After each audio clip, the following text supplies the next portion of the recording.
तो यहाँ पर हम सभी सीखने वाले हैं कि जो चैप्टर नंबर 4 है इसके एक्सरसाइज 4.2 से पहले कुछ एग्जाम्पल दिए हैं जो आपको यहाँ पर बोर्ड पे दिख रहे हैं और यही कॉन्सेप्ट भी बता रहा है कि इसमें क्या करना है। जैसे कि अगर मैं सिंपल सा बोलूं कि अगर एक कोई इक्वेशन है और कहे कि आप इसके कितने सॉल्यूशन हो सकते हैं, कितने हल हो सकते हैं, तो सिंपल सा इसका मीनिंग है कि अनगिनत, जिसकी कोई गिनती नहीं है, ठीक है, बहुत ज्यादा, मतलब अनगिनत इतने इसके हल हो सकते हैं, सॉल्यूशन हो सकता है।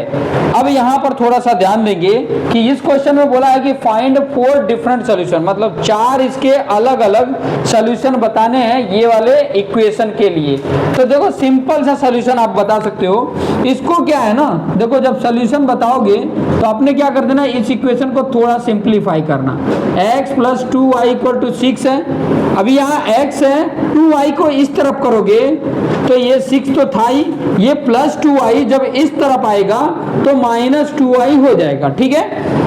हमें हमारे इस तरफ क्या है, सिर्फ एक अकेला x है और इस तरफ क्या है, बाकी सारी वैल्यू है y के फॉर्म में है।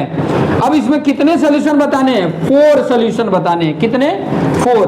तो आपने इस तरीके से एक टेबल बना देना, आराम से आप इसके टेबल इस तरीके से बना देना, ठीक है। यहाँ एक x लिखना, यहाँ y लिखना। अब 4 चाहिए, इसके दोनों के 4 वैल्यू चाहिए, इसके ही सॉल्यूशन 4 बनेंगे। वैसे अनगिनत सॉल्यूशन बनते हैं तो 4 पार्ट इसमें कर दिया।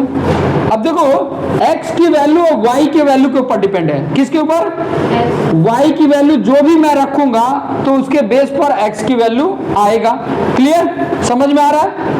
अब मैंने यहाँ पर ध्यान देना, किसके सॉल्यूशन मैं करने वाला हूँ, इसके क्या करने वाला हूँ, सॉल्यूशन करने वाला हूँ। अगर मैंने x की जगह, y की जगह पे अगर 0 रख दिया तो ये पूरा हो गया 0, 2 0 जा 0, बचा क्या, सिर्फ 6, तो इसका वैल्यू क्या आ गया, 6 आ गया।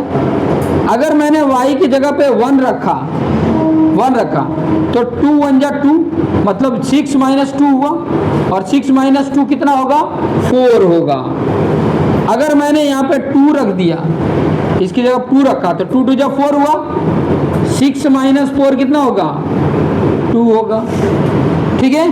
अगर मैंने इसके जगह 3 रखा तो 2 3 जा 6 हुआ, और 6 - 6 कितना हुआ, तो x की वैल्यू कितनी हो गई, 0, ठीक है।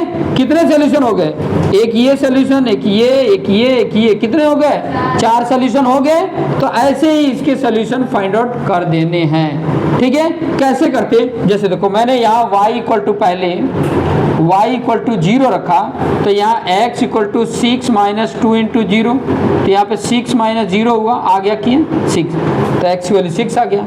अगर मैंने y की वैल्यू 1 रखा तो x में 6 - 2 × 1, 6 - 2 1 जा 2, 6 - 2 कितना आ गया, 4, तो x की वैल्यू क्या आ गया यहाँ पर, 4, यहाँ पर 6 आया था, तो x की वैल्यू 4 रख दिया। इफ यहाँ पर लिख देना, इफ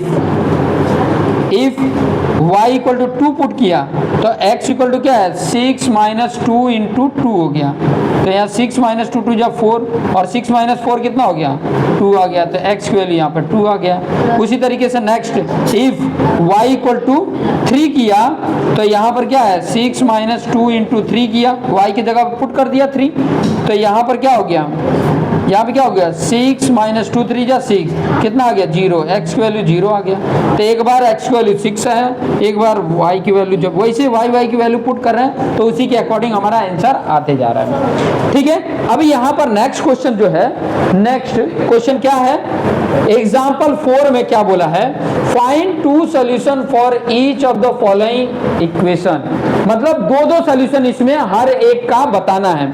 यहाँ पे एक ही का 4 बताना था, यहाँ पे हर एक का 2 सॉल्यूशन बताना है। तो पहला मैं ले लेता हूँ, पहले का सॉल्यूशन बताना है, क्या है, 4x + 3y = 12। यहाँ पे 4x है, ये 3y को इधर कर दिया तो क्या हो जाएगा, 12 - 3y, और यहाँ 4 क्या करो, डिवाइड कर दो, x यहाँ मल्टीपल है तो इधर क्या हो जाएगा, डिवाइड हो जाएगा, 3y डिवाइडेड बाई 4।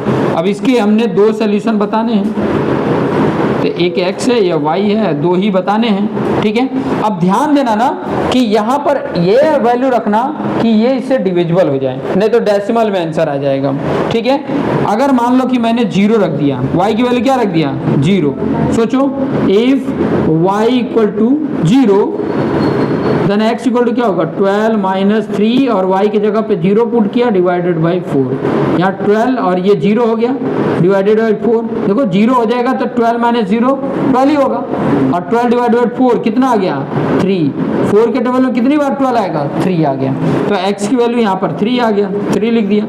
अगर मैंने इफ y इक्वल टू मैंने अगर क्या पुट कर दूँ, जो 4 से डिविजिबल हो जाए, ठीक है, 4 से डिविजिबल हो जाए। मैंने एक काम करता हूँ, ऐसा नंबर रख देते हैं, अगर मैंने रख दिया 3 रख दिया तो 9 आएगा, 9 से डिवाइड करोगे तो नहीं होगा।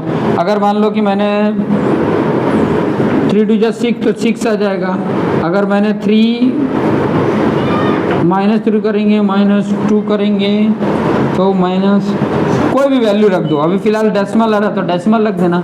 मैंने क्या रख दिया, y की वैल्यू की जगह पे क्या रख दिया, 1 रख दिया, तो x equal to 12 minus 3 into क्या है, 1 रखा है और डिवाइडेड बाई 4। तो यहाँ 12 माइनस 3 हुआ और डिवाइडेड बाई 4 है। यहाँ 12 माइनस 3 कितना होगा, 9 डिवाइडेड बाई 4, तो 9 डिवाइडेड बाई 4 यहाँ पर लिख देना। इसकी वैल्यू मैंने रखा 1, तो इसका आया क्या, 9 डिवाइडेड बाई 4। इस तरीके से आप सॉल्यूशन बता सकते हैं। तो ये मैंने पहला बताया है, बाकी के ये दोनों के सॉल्यूशन आप खुद दो बता सकते हैं, ठीक है। इन दोनों के आप खुद सॉल्व करके और कमेंट करके बताना है कि इन दोनों का सॉल्यूशन दो मतलब देखो, एक सॉल्यूशन ये हो गया, एक सॉल्यूशन ये हो गया। तो ये पहला का मैंने बताया, इन दोनों का आप खुद करके बताएंगे।